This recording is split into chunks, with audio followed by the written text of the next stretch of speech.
Kjo është njëra prej godinave ku është ndërhyrë në Ish-burgun e Spaqit në Mirdit.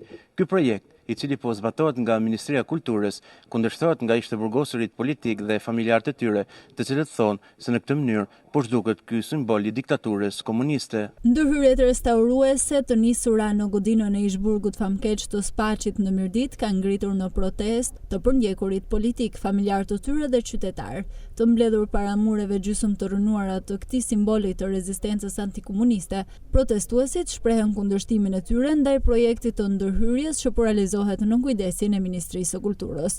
Sipas tyre, punimet po e deformojnë dhe po e rrezikojnë të zhdukin autenticitetin e vendit, duke cënuar kështu kujtesën historike dhe vuajtjen e qindra të burgosurve politik që kaluan vitet më të errta të jetës në këtë kamp të diktaturës.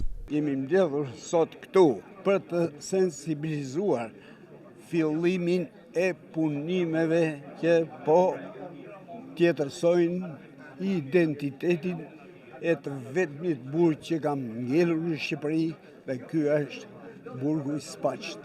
Baba im ka bërë 20 vite, mbi 20 vite në këtë burg. Po kur ka marrë te dera, kjo tjetërsimi nuk më shpije dot në burgun e babës. Më shpije diku gjetë në kampet. Sikur pas kemi qenë në kampe. Këtu ka qenë derë me gjëmba që e kam njohur babën, pas gardit me gjëmba. Pra, këto tjetërsimi nuk është më ajo faqe ati burgut që kanë vuar prindit tanë dhe ne që erdhëm këtu për t'i parë.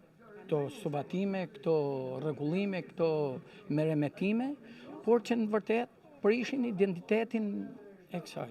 Në vend që të shfrytëzohet siç i shfrytëzon bota perëndimore, i shfrytëzon për atraksione turistike, por edhe për të faqë vujtjet. Këtu vinë që të devijojnë historinë. Në mbështetje të protestuesve ishte dhe kryetari i Bashkisë Mirdit, Albert Mlyshi, i cili u bëri thirrje autoriteteve qendrore për reflektim dhe transparencë lidhur me projektin. Tani prej disa ditësh jemi informuar që këtu po kryen disa punime në territorin e Ish-burgut të Spaqit. Kemi kryer disa inspektime në rastet që ne kemi ardhur të inspektojmë, në fakt nuk kemi gjetë punojës që kryen punime.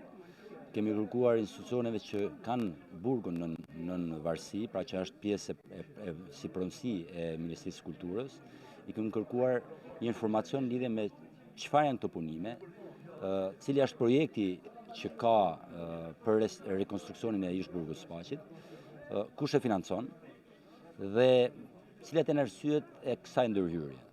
Ndërhyrja në Ish-burgun e Spaqit në Mirdit po bëhet në kuadër të përgatitjes për një film artistik që do të zhvillohet në ambientet e Ish-burgut. Një veprim që ka ndezur edhe më tej reagimin e komunitetit të përndjekurve politik, të cilët kërkojnë pezullimin e menjëhershëm të punimeve deri në një rishikim të plotë të projektit.